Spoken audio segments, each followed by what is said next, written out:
All right, Josh Smith here, live at my Flat 5 studios. Today, my guest is a good friend who's coming to us live from Boston, Massachusetts. He's an incredibly great guitar player and artist, musician. Also, man, I've been so inspired by him over the years. Uh, I've been hearing his name even before that first record came out, from seeing you with Peter Wolf and with different guys. And you were always an inspiration on, a guy who was a real working man's musician who then would go out and do his own thing and able to balance the two. And then eventually your own thing turned into the main thing. And that was a giant inspiration for me. I'm just a big fan, man, and I'm glad we've become friends. And it's an honor to have you. Everybody welcome Johnny A. Oh, Josh, that's sweet of you, man. I'm a big fan of your playing, and fortunately, we've gotten a chance to play together a couple times, and very inspiring player. Blow me away every time. Every Oh, time. thank you, man. That's kind of you to say, and I appreciate it. And thank you for doing this. So, man, I kind of start all these out the same way because I'm really interested in guys' very beginnings, like how the guitar ends up in their hands. For me, it was incredibly random. I don't have any other guitar players in my family, or really any real musicians in my family. So it was just a complete random occurrence. How did it happen for you? Are you from a musical family? And how did the guitar end up in your hands? Not at all. I was inspired to be a drummer first. So when I was really, really young, about 6, I took drum lessons for about 5 years or so. And this is going way, way back now, Josh. And then in 1964, in February, seeing the Beatles on Ed Sullivan, it just blew my mind hearing all that melody, and just I was incredibly inspired to want to play guitar at that point. And I got a little cheap electric guitar my mom bought me, one of those Lafayette Electronics guitar. It cost $49 or something with a little matching amplifier. And I just set on a path to try to, become a guitarist. I'm self-taught. And I'm not saying that's a good thing, but that's just kind of the way I came up. I was self-taught. And I started playing in bands as a guitarist when I was, I guess, about 12 years old.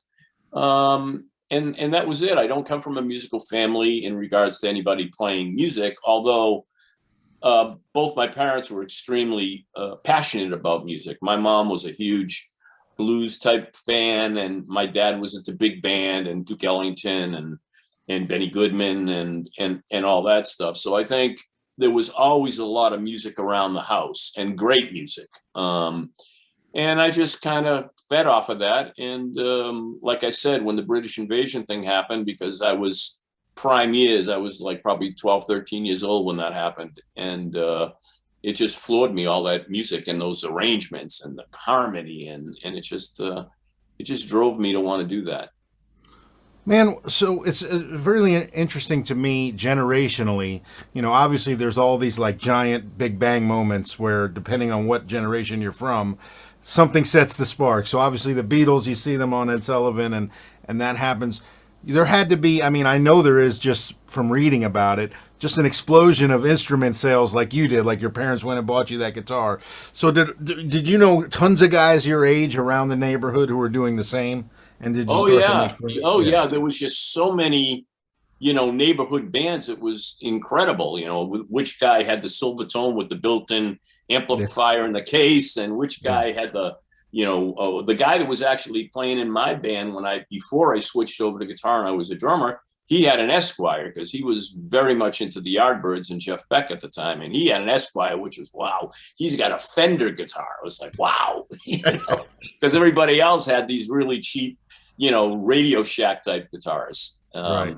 But yeah, there was all kinds of guys. It was, always a battle of the bands back then. They had battles of the bands and school talent shows and high school dances and all that stuff. So there was a great outlet to basically learn by doing. Yeah, it's amazing, I think, and somewhat overlooked, how important having peers your age, learning all that stuff at the same time that you're hanging out with, how much that helps you grow so quickly. Like I'm listening to blues and jazz as a 12-year-old in 1990 something, and none of my friends want anything to do with any of that. If I had any friends who played music, they were only into Nirvana or coming out of 80s metal at that time. You know what I mean? Uh-huh. So it was like I couldn't relate.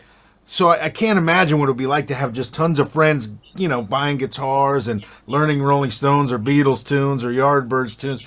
Yeah, it had to be really conducive to growing quickly. Yeah, and it was great, and it was not competitive. It was very friendly, and you got to think at that time, like you're talking about the British invasion, everybody's starting to pick up instruments. Everybody was at the same level. There was like not very many people that were like way above the bar. So everybody's learning, hey, I just learned this new chord, check out this ninth chord. you know Everybody was, well, where do you put your fingers for that? So Yeah. and it was very, very non-competitive, and everybody was really helpful with each other. It was a good time. It was a great What time to grow about up. what about school during that time? Was there any music in school for you at that time, or was it Yeah, all outside? when I was, they always had a music program, and I remember early on, like first, second grade, they would give you these little plastic recorders. They were called Sure. flutophones. Yeah. Everybody played that. You learned to read a little, and then as you got into middle school, or the maybe not quite middle school, maybe like fifth grade or something like that, you had to pick an instrument, and I picked violin. So I was, kind of, you don't want to hear that. That sounded like nails on the chalkboard. Yeah. But there was always music, and something to inspire you musically. School, like I said, school, my home life, my mom and stuff like that, extremely passionate about music. Matter of fact, she's the one that bought me Beatle tickets and took me to see Jimi Hendrix when I was a kid. So it was, Wow. yeah, amazing. What'd she think of Jimi Hendrix when you She went? loved Jimi Hendrix, and she's That's still with us. My mom is 88 years old. She'll be 89 in January. killer. But she loved Hendrix, and she's just a complete music nut. She loves music. Man, so you were there. Speaking of Hendrix, obviously you were there at the ground zero moment when that record came out. My dad has explained it to me. Like he was into the Stones and Beatles, and he said Purple Haze came on the radio in his car. And actually, he was in Boston. He went to Boston University. He's from Connecticut, though. And he said he pulled over the car because he thought he was hearing aliens or something like that. And he thought it was the coolest thing he'd ever heard. And he went right to the record store and bought it. And he's not a musician, but he said even to him it was such a huge thing. So I can't imagine what it was like to you when you first heard that. Yeah, by that point, I was playing guitar, so and playing in a band. So Are You Experience came out, and heard Purple Haze, just like your dad, totally floored. Like, what is this all about?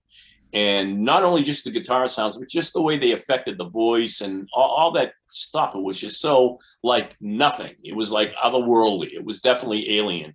And then I went and bought the album, and it was great because you had vinyl and albums, and you had that album cover that was taken with that fisheye lens, and his Yeah. hands looked huge, which they were anyway. But you just see this guy, and he was like an alien. And then I remember, being in my bedroom and listening to that album, shut all the shades, put on the black light, had all the Day Glow posters on the wall, and Are You Experience came on, and it was like my jaw just dropped to the ground, and I don't think it's come off the ground yet. Yeah.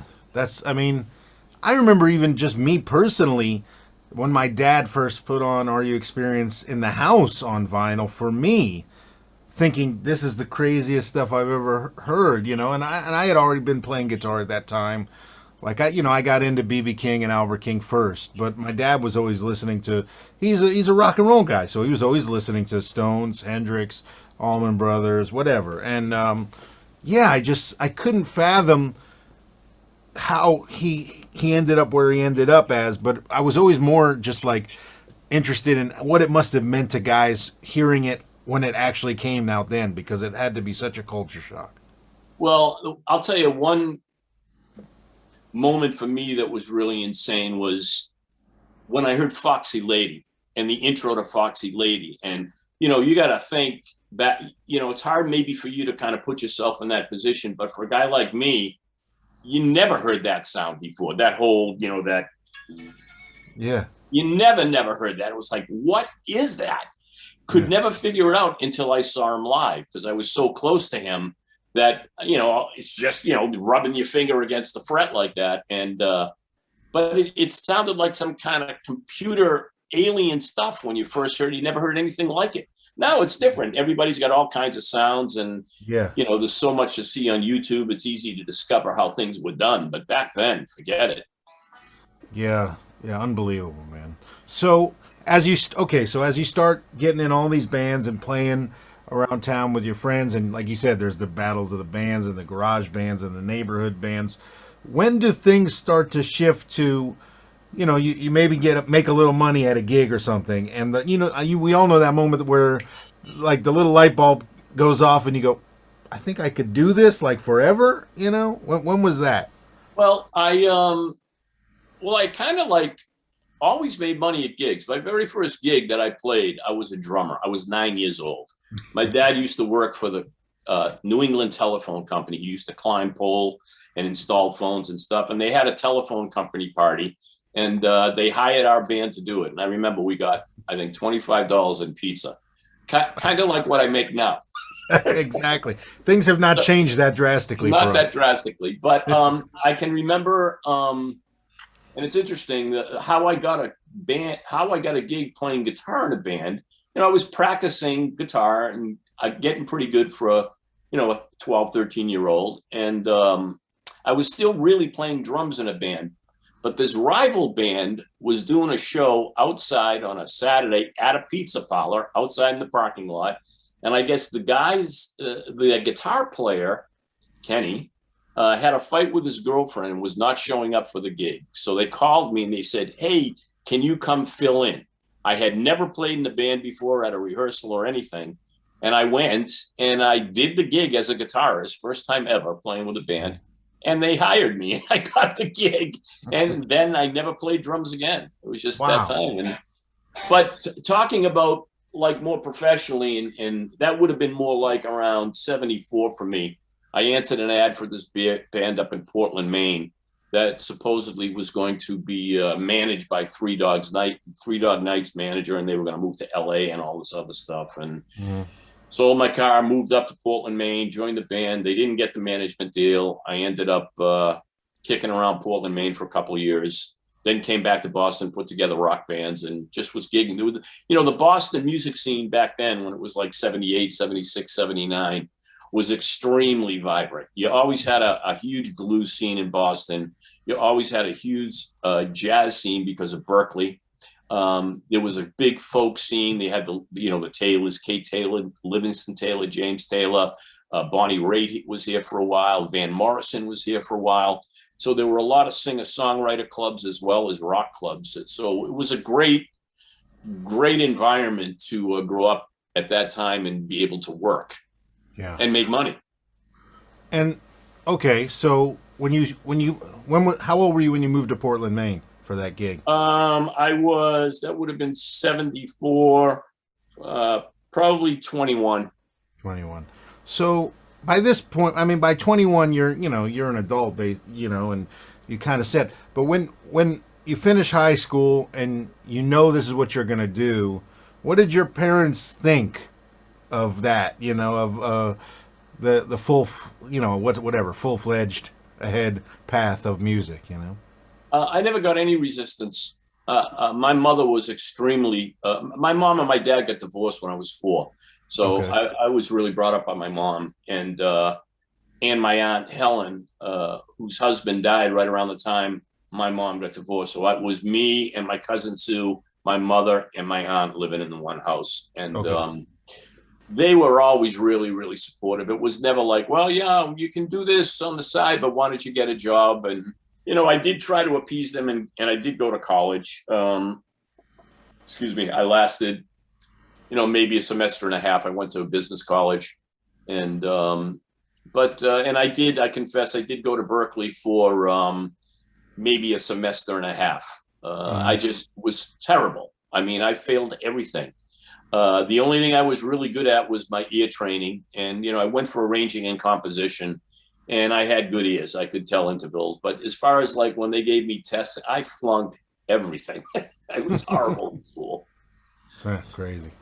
So it was you, I mean, like many of us and whatever, you just knew and there was no stopping you. So yeah, you tried. You know, you went to Berkeley, you went to business college, but you already knew in your heart what you were going to be and what you were going to do, and you know, it was just a matter of finding the outlet the right way and how you where you were going to end up. But there was no turning back, and I think, man, it's amazing how often I talk to guys, you know, and you think, oh, it's always people telling you you can't make a living doing that and you should do this and you need to have this fallback plan. The guys who are successful all have parents who understood the need for us to do this because we had no choice, you know?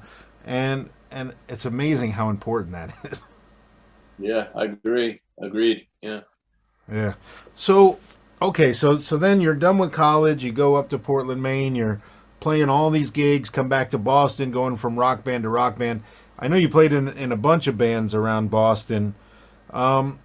Did you ever get frustrated with the path, you know, once you're in that kind of once you're in the, you know, in the trenches and you're just that working man, working guitar, playing gigs all week? Did you ever get to that frustration point? Yeah, I mean, after the Portland, Maine thing, you know, I started to kind of get into fusion music and progressive rock music. I was a big fan of John McLaughlin. I was a big fan of Bill Connors with Return to Forever. Oh yeah. A big fan of Robert Fripp and King Crimson. As a matter of fact, when I left the band in Maine, I flew to London to audition for Bill Bruford. Oh, And, really? yeah, it was after he left Yes, and just after he left Crimson, he was putting a new thing together, and he hadn't had it established. But I stayed with him for the better part of a week, and at his house, and we jammed a lot together. But after that experience, it was like, you know, I'm just going to go back to Boston, put together a kind of a pop rock band, something like that has Beatles style harmonies and Everly Brothers style vocals, but with a hard edge. And that was this band called The Streets that I had. And Right. that came extremely close to getting a record deal. We were on tour with Aerosmith in 77, 78, opening up for everybody, Bob Seger, New York Dolls, Johansson, all these people. Never really happened. Put a bunch of other bands together, and this was in the whole scene when bands like the Cars were coming up, and you know, all these bands, the Nervous Eaters, punk, just before the punk scene. And then the punk scene broke, and I was kind of like a fish out of water with the kind of the music that I did. I had a child, my wife got pregnant, and I said, oh, I got to make money. So I did get a job. I worked for about 3 years for Tom Scholz, you know, the guitarist from Boston. Yeah, Rockman, I yeah. worked for his company, Scholz R&D, as his audio tester. And then I went into sales repping, and you know, I would be a manufacturer's sales rep for some major companies. And it was during that time that I got called by Peter Wolf to do his gig. And I was doing that. We were doing it on the weekends, these little junkets and stuff like that. And then he asked me to co-produce his album on Warner Brothers. So I had to make a decision. I asked my boss for a leave of absence for 60 days to do the record, and he wouldn't give it to me. So I just took the risk and I left the job because it was a dream come true. You know, I had never made a real record at that point, never been on the radio with my own label or on a label or anything like that. And Peter was handing me this great opportunity to go from a local guy in Boston to get onto the national stage, or international stage, actually. So I recorded the record. I was his musical director for about 8 years. And when it ended, that's when I put the Sometime Tuesday Morning and my instrumental career together, because I was forced to become an instrumental artist, because when I was on the road with Wolf, I got this extremely bad case of laryngitis and a bronchial infection. Took my singing voice away, because prior to what I do now, I was a vocalist. Right. And I just couldn't sing anymore. So I said, well, you know, whoever delivers the melody, that's the sound of your band. So I just said, let me work on my chops to become a instrumentalist and try to figure out a sound. That's how that started 20 years ago. And I mean, but that record, you made that record on your own before it got picked up and put out and all that. You know, so that's, you know, you already had the idea and the realization that you wanted to go that way and do it. And I'm sure you had to be relatively surprised when it, you know, caught on to some degree, and Oh you yeah. and all those things started happening. Because I remember, I mean, it had to be probably guitar player or something like that. You know, once it got picked up, and I remember seeing the story and going out and buying the record and reading your history, you know, and it was like, oh, this was because it was, as I said at the beginning, it was inspiring to me as a guy who'd played on gigs with other people, who'd been in bands, and then found a new like lane as a guitar player. That was really important to me to know it was kind of possible, especially at the time. It was, you know, that's 2000, so that's right in my, I'm becoming an adult, you know, and realizing what I want to do with my life and figure those things out. I mean, I can't imagine. It must have been just such a cool confirmation of all the hard work and, you know, time you've put into your playing. Well, it was totally surprising. And the way that happened was totally organic and came out of left field. I was playing, it was after Wolf. He broke the band up, had to make money. I was just doing this little residency in my hometown of Salem, Massachusetts. I had a trio, and I'm working on this original instrumental material. And this guy came in that lived in Salem, Massachusetts, and he used to work for Polygram Records. He Uh-huh. was a radio guy and a promotions guy, and he loved what we were doing. So he said, hey, man, there's this guy around town that's got a local record label, but he's got national distribution. I'd like to bring him to hear the band. And I said, yeah, whatever. You hear this stuff all the time. I'm sure Yeah, you of do course. too. And I said, sure. So the guy ends up coming in. He wants to sign me to do an album. I agree to do it as long as I can make the record the way I want and produce it the way I want. He agrees. We go into a really nice studio. As a matter of fact, it's the same studio that the Cars recorded their very first album, and it's called Blue Jay Studios, which is not there anymore. We start to record the record. The guy runs out of money. He's got no money left. We can't finish the record. So I end up taking a loan out, buy all the tapes from him, finishing it myself, and I just put it out locally, not figuring anything. I know all the DJs in town from my past history. And then about 6 months later, someone played that song, Oh Yeah, on local Boston radio on a free form lunch. And they got 1 million phone calls on it. And they ended up adding it to the rotation. One Right. thing led to another. We were getting better gigs. I sold about almost 8,500 copies of that thing out of the trunk of my car at gigs. It's amazing. And then I was trying to get a record deal, trying to upstream it. I got calls from a lot of people, a lot of major labels. And finally, Steve Vai called me one day. I was coming home from a rehearsal. There was a voice message from Steve Vai. I don't even know how he got my number. And he said he loved the Wichita Lineman. It knocked him out. He said, I had that thing on repeat. He said, I thought it was so beautiful. He said, I'd really like to put your record out.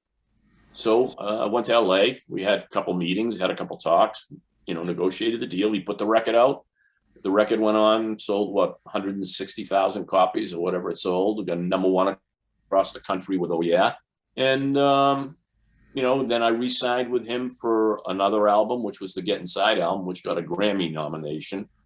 And then it led to the Gibson deal and, all that path, that meandering river, that takes you places you don't know you're going. Yeah. Yeah. I mean, it's so amazing, and it is. You could have never planned it this way. You could have never thought it was going to happen. Like, and things just kind of, you pivot, and things just take the path, like you said, like a river, where they're supposed to go. Man, so cool, to have ended up where you're at now, where you're just making music you want to make and having a good time. And, it's like we all kind of work to get to that spot. We do all those gigs. I mean, I've done them, all those sideman gigs, all those sessions, where I would prefer to be doing, playing my own tunes, being on the road, doing my own thing all the time.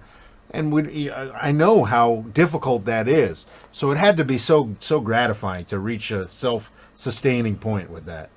Yeah, it was good, but it's tough again now. I know. It's really, really tough to keep things going the way the business is, and obviously having a lockdown didn't help with all the venues closing or shutting down, some permanently. So it's rough. And then as far as we were just talking off air a little bit about you told me you have 2 albums in the can, and we recorded this Beatle project over the lockdown, and I have basically 20 songs in the can for that. And I don't even know how I want to distribute it. I don't know what medium I want it on. It's the strangest thing. Yeah. Yeah, there's a weird bottleneck now where it's like, everybody expects you to immediately put this music on Spotify. So you've got to kind of decide, okay, do I put it out and get that initial surge of interest and all the people who are going to buy it anyways buy it right away, and then it completely disappears, which is inevitable? Or do you hold it back and sell it just to your fans, not have it on Spotify, and sell less, but maybe for more money each copy, Or what do you, it's like, what do you do? And does it even matter which route you choose in the end? I don't fucking know. I hear you. But, the thing about me is like probably the best part of my career is behind me, so I'm at a point in my age where I just really am doing things for wanting to do them for no other reason. I don't have any expectations career wise that this is going to happen or that's going to happen. I'm not chasing that carrot. I'm just playing music with people I want to play with and the type of music I want to play. And that's it. Which is a good place to be. All right, let's jump into the 10 questions. Okay. Number 1. When you first picked up the guitar and started learning and playing, do you remember the first riff or lick that like just completely you couldn't believe you figured it out? Like that it came out and it was like, I can't believe I got this. And that just sets the hook. Like there's no turning back. Been this one. It's the first guitar solo I ever learned.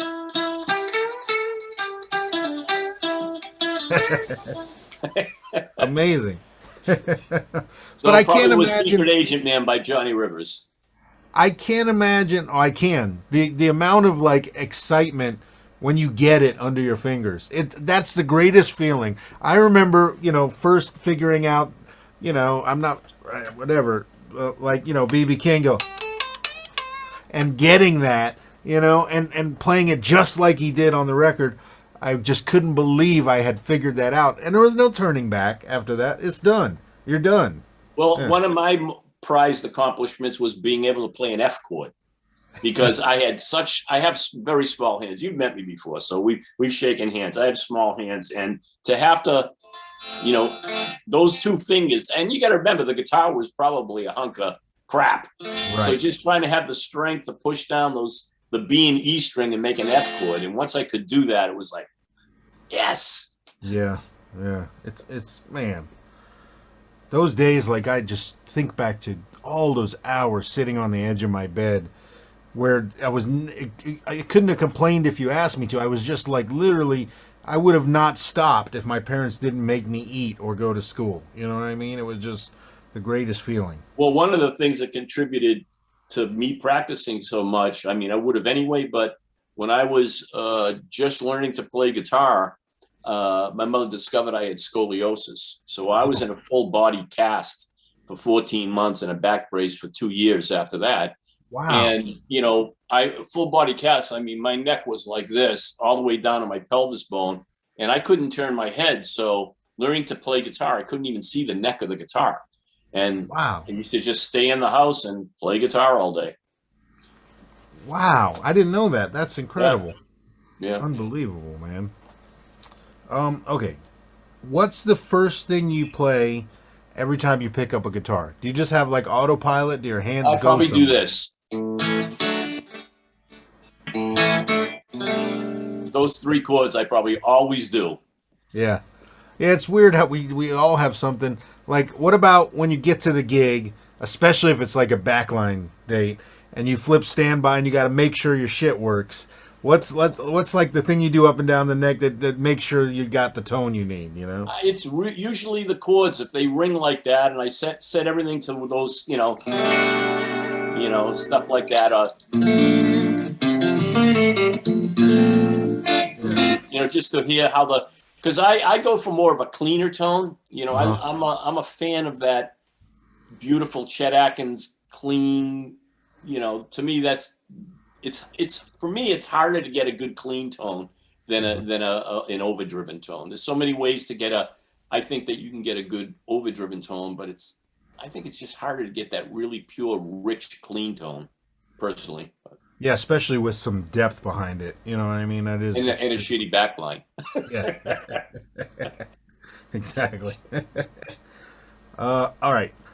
Number four. What key, style, song, groove, whatever, is kind of like your personal narrative? Like, what do you hear when you're, cooking eggs or walking down the street? Like, for me, more than anything else, I got a shuffle going on all the time in my head. I'm just hearing something doom ba-doom ba-doom ba-doo-doo-doo ba-doo-doo-doo-doo, and it never goes away. So much so, like, I'll have to finish the improvisation in my head before I can move on. Do you have anything like that that always comes in and just shows up?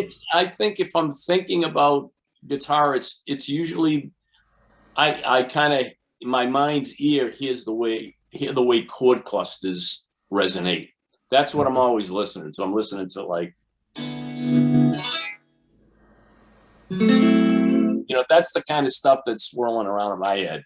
Just these Mhm. chords and voicings and intervals, and I think that's it. More than than a riff or a groove or anything. It's more about how notes interact with each other. So as a B side to that question, then, when a piece of music comes on that you've never heard before, so you're hearing something for the first time, do you ever take stock of like what's the first thing you think about? Are you paying attention to the melody, the groove? Are you hearing what you would personally play over it? Like where's your mind go normally? I think if something comes on that I've never heard and it kind of strikes me enough to stop and pay attention, it's usually the melody that Mm, I react to is the melody and where it's going and its relationship to the chord. Um, nice. that's it. Interesting. It's so interesting. Everybody has a different thing. Like so many of my friends, the first thought when they hear anything is, what would I be playing over this? Because it's immediately normally what their main job is walk into the studio, piece of music comes up, and they got to play over the top of it. So it's automatically their first thought. But I've been trying to during the pandemic listen again to music more without that clinical thought. Just sit down and listen and kind of pay attention to, like you said, what's the first thing in the music that actually like just catches my attention. And then that's different every time. It could be the groove, it could be the melody, it could be the bass line, it could be whatever. Mhm. But I had to get out of the work mode, and I realized I was listening to all music in work mode much too often. Yeah. All right, number 5.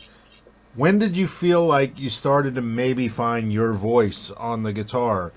Was it a prolonged period where little things would happen and you started to make a left turn when you could have kept going straight because you realized, oh, this kind of sounds like me or something like that?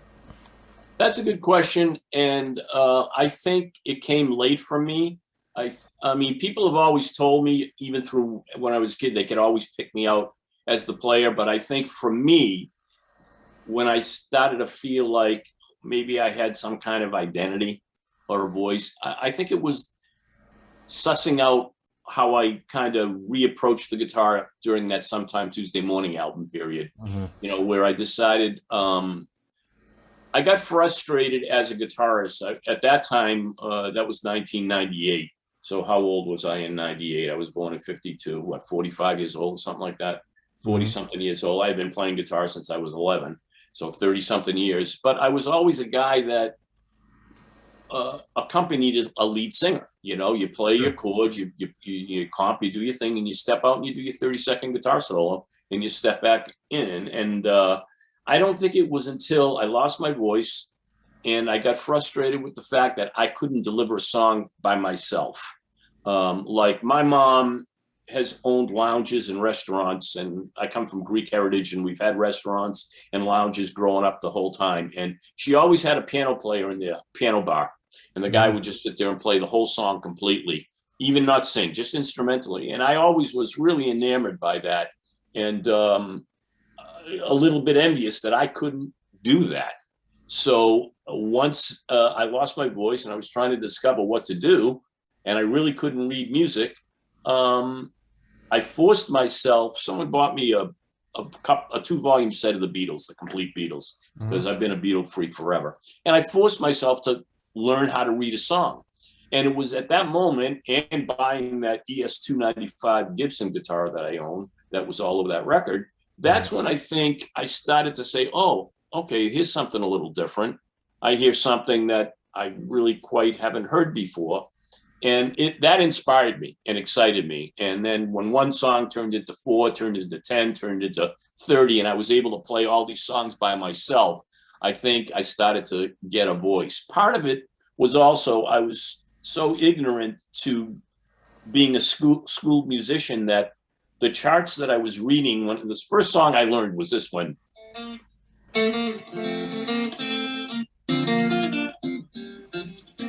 It was that, and I was learning to read it, but I didn't realize I was reading piano charts.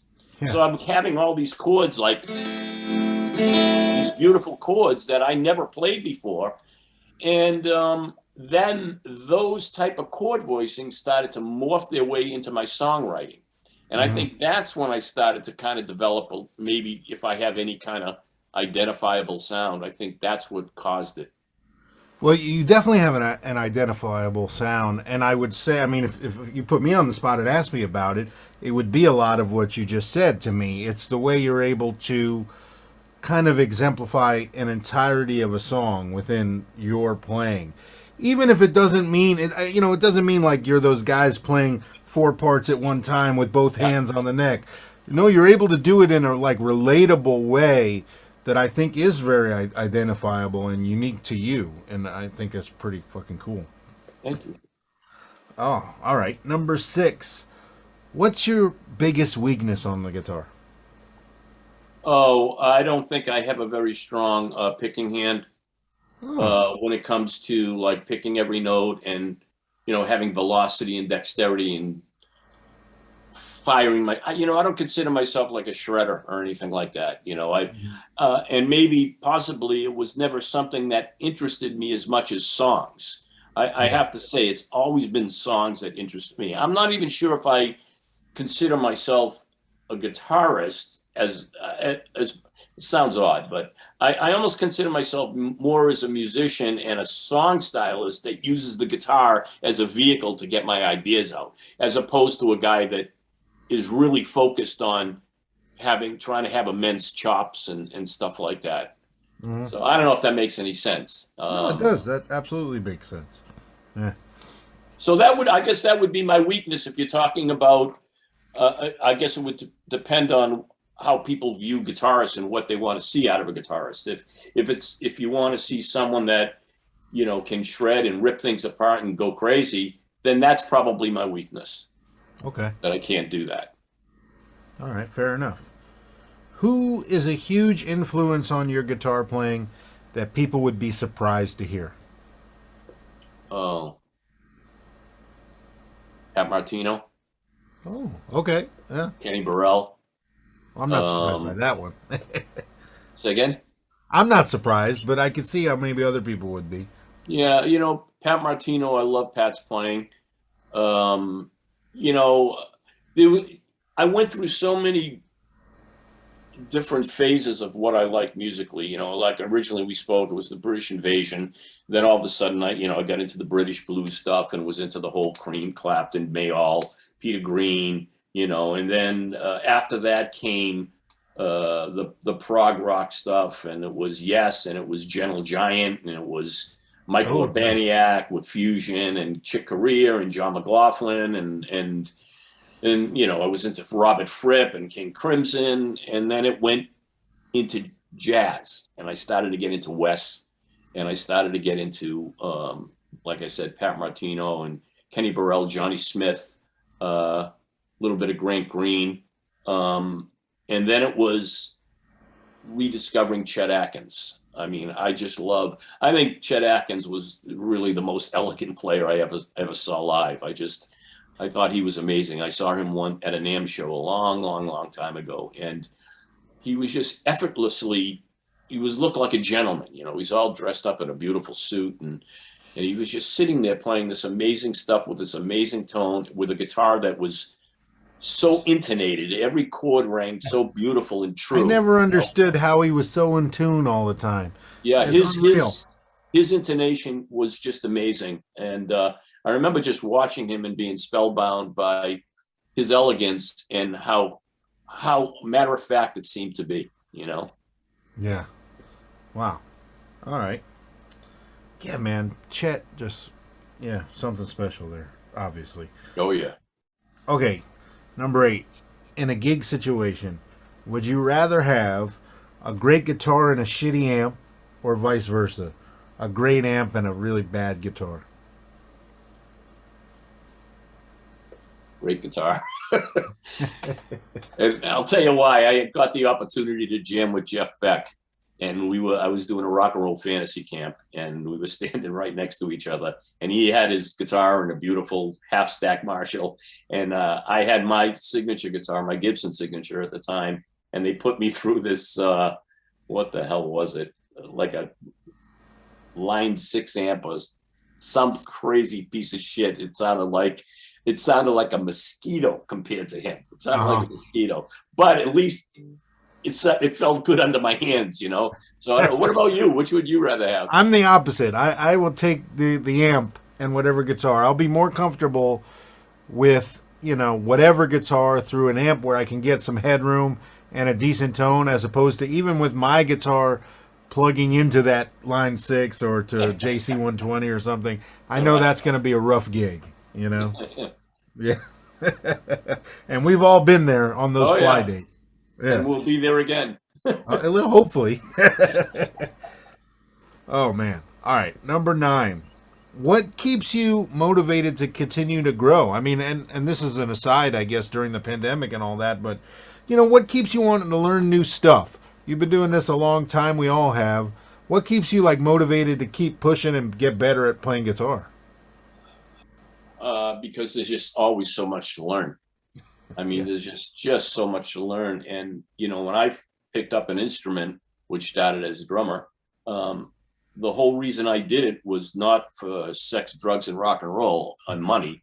I wanted to do it because I just love music. And there was something about it that I had to do it. I always find that true artists, whatever their medium is, whether they're actors, whether they're playwrights, whether they're directors, whether they're musicians, painters, if you're a true artist, I think it's something that chooses you. I don't really think you have any say over it. It's just something that you have to do. And then the reason you do it is because that's what drives you. It isn't the pursuit of fame. It's not the pursuit of, being a billionaire. It's just, I still do it for the same reason. It's the same thing that motivates me. I just want to get better. I want to try to make new sounds, find that new chord, come up with that cool arrangement. That's what does it for me.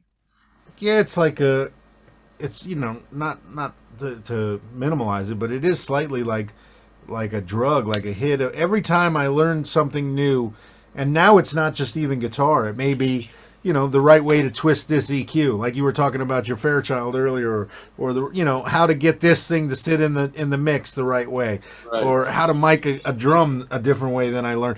I get so excited about those moments, you know what I mean? And I live for all that stuff. So it's the same when I learn a new chord or when I learn a new thing, or I hope that never goes away. Yeah, I hear you. Yeah, it's a challenge. That's because you're always learning, and there's so many people, especially nowadays. There's so many great players and artists out there that you were never exposed to that you can be exposed to now. Yeah. YouTube and just all these Instagram, and you see all these phenomenal artists, and talent, and it's inspirational to see it. Makes you want to get better. Absolutely, 100%.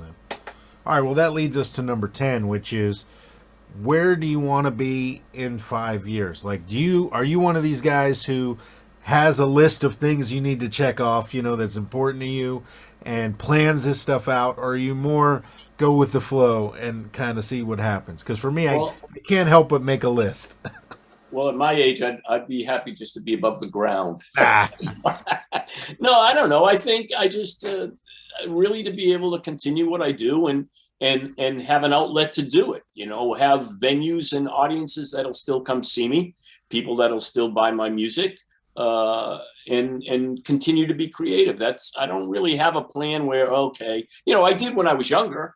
I Mhm. had, a hit list of, yeah, I want to get a record deal. Yeah, I'd like to get this. I'd like to be able to do this. I'd like to tour with there. I'd like to go to Europe. I'd like to go to Japan. But I've been fortunate enough that I've done all that stuff. I got Mhm. I got a couple record deals. I got a book deal.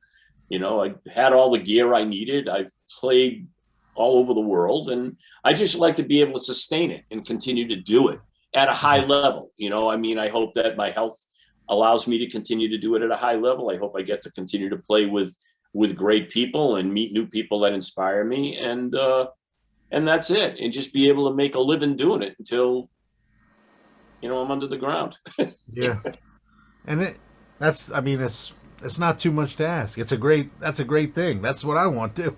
I mean, it's like BB. You mentioned BB a little earlier. I mean, I was lucky enough to be able to tour with him a lot, and right up until the end, the guy was still playing. He was on that tour bus, and he was probably one of the most generous artists I ever met. He would do his show, and there'd be lines of people. I'm sure you've met Oh me, yeah. BB, and Yeah. he'd sign everybody's and meet every person. He'd be the last guy out of the room.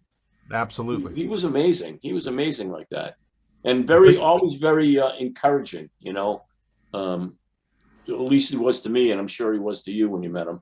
he was so encouraging, and like you said, you could tell he wasn't there because he needed to make that last bit of money in his later years. He was there because he had to be there.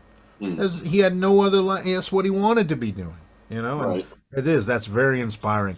And also, yes, was very inspiring on how to be a professional for me as a kid when I saw that.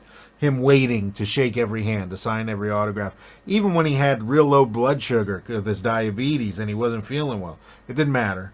Somebody wanted to take a picture with him, he was there to take a Yeah, picture with him. he was a really great guy. Yeah. Unreal. Well, dude, that's the end of the 10 questions. Thank you for doing this. My pleasure. You made it. There will be links to all things Johnny A down below the video here. So please support. He's an artist. He needs your support. Buy a record, buy a book, do what you can. For the rulers, we're going to do turn 2 here in a second. If you're not a ruler, you should become one, or at least hit the subscribe button. I'd appreciate it. But dude, thank you for doing this, man. It's really a pleasure My talking to you. pleasure, Josh. My pleasure. I love your playing, and the times that we've got to hung out, I've always had a great time with you. So thank you for asking me. You're welcome, man, and hopefully we get to hang again soon. And all right, rulers, we'll be right back.